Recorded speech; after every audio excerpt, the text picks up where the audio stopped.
begin the program. Week one. Week one is one of my favorites. It's snakes and scales and turtle tails. Anybody familiar with them?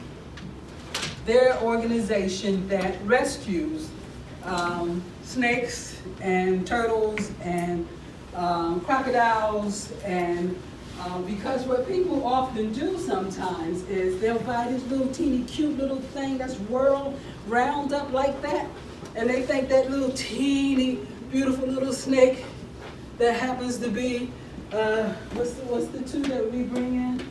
Boa constrictor. A boa constrictor. They think that that little thing is not going to be a thing that goes like this, like this, like this, like this, like that, and over there.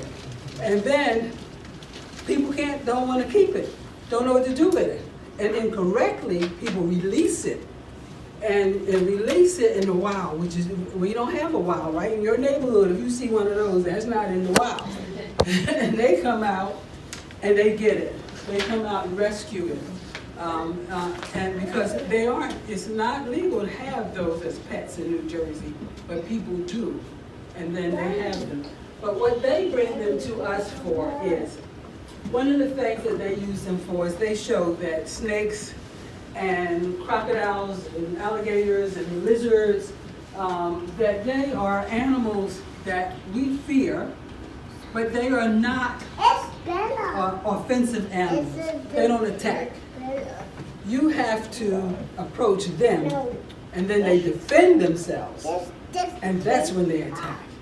Only when you approach them. So we use this part of the program to say, as human beings, that we can be very, very different, and yet we can work together, and we can live together, and we can share this planet. And it's the fun opening of the program, because all of those animals will be brought to us to touch and get close to all of them very safely. And since I usually am the biggest coward in the room, if I can do it, everybody could do it. You know, so the first sound we had to bring them out and let them properly touch, not handle, but touch the animals. One of the young students sitting beside me said, "Oh, Dr. Yahoma, you going to touch it?" And I couldn't say, "Yes, I'm going to touch it. If I don't have to go to the bathroom when it gets around." So, but then we do. But we used it to teach a lesson that bullying is often born of dislike, and dislike comes from misunderstanding and fear. And if understanding is created and fear is eliminated, then much of the bullying goes away. And so we use that first session to talk about science, but to talk about living in this world together. Talk about the beauty of difference, the beauty of different cultures, different languages, different foods, and that's how we start off the program. And then we have geological agriculture, which is them learning a very unique aspect of agriculture. Did you know that you can grow food in rocks? No dirt, no pesticides, just rocks. And why do you think rocks can actually produce food and plants? Why do you think rocks by themselves, just planting seeds in rock? Why do you think? Oh, Minerals. say it again? Minerals. Oh my goodness, I should have bought a huge surprise for you. Because rocks, they have been with us for millions of years, and they have accumulated all the nutrients and minerals of the world. And so therefore you can grow your food with just rocks. And we bring it in, and each one of them will have a grow cup. They will have a rock cup, and they will take it home. And we want you to help them monitor it and grow, and to grow your own food. We show you that you can grow tomatoes and cucumbers and lettuce and watermelons, everything with rocks. Then we have the drones. We bring in some engineers who come in and they set up so our young people can learn how to fly drones. They can learn how to build mini robots. They will have the robots here, and they'll build the mini robots. and they also learn how to program it, and they have small parts. So we get your permission for them to take it home in case you have a younger person at home, and we want to make sure that you're aware that they have small parts, and we don't want young people to put it in their mouth, etc. So with your permission, they can then take it home. We're going to go to the Liberty Science Museum this time, and we'll be going to the planetarium there. And learning again about they'll be going to an exhibit about Earth and the ecosystem. Last time we took them, but in the wintertime it's too cold, we took them to Brooklyn, New York, to the City Growers, which is, they grow food on rooftops. So you can learn wherever you live, you have a roof, you can grow food, you can have a garden. So City Growers in Brooklyn is open. You can go and visit it. You can make plans to visit it. It is the largest rooftop garden in the world. It is built on top of the Navy Yard in Brooklyn. So the Navy Yard is huge, and they have a building there, one building that's over an acre long. And so we went there. So we saw the chickens and the bees and the garden and the compost and how you make it, etc. And one thing we learned about bees that we share with everyone.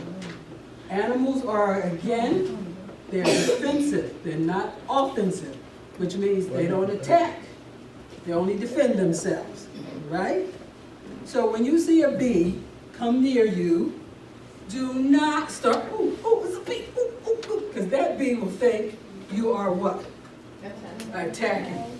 Then you get a sting, because it defends itself, and it only stings you at the last minute when it really feels you're going to hurt it. Because if a bee stings you, it dies, and it knows it. So it's only defending itself to the end. Once you get a sting, you have really scared that bee. So the thing is, when you're near a bee, you just stand still. And it'll come around, stand still. A few seconds and realize, that is not a plant. No, that don't even smell good. No, I don't want to land on that.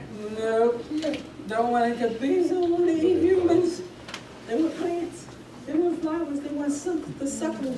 So they just try, they come a little closer. What is that? Oh God, no. And so we all learned that together. And I was like, wow, I'm so glad to know that. Then we'll have someone come in, and actually they'll get little panels, and they'll learn how to build solar. How do you build a solar system? How do you actually get those solar panels and heat them? How do houses actually use them so that you can heat your house and save energy? And we can get rid of fossil fuels and stop using plastics and stop destroying our planet. So we will have someone come in and deal with solar energy with them.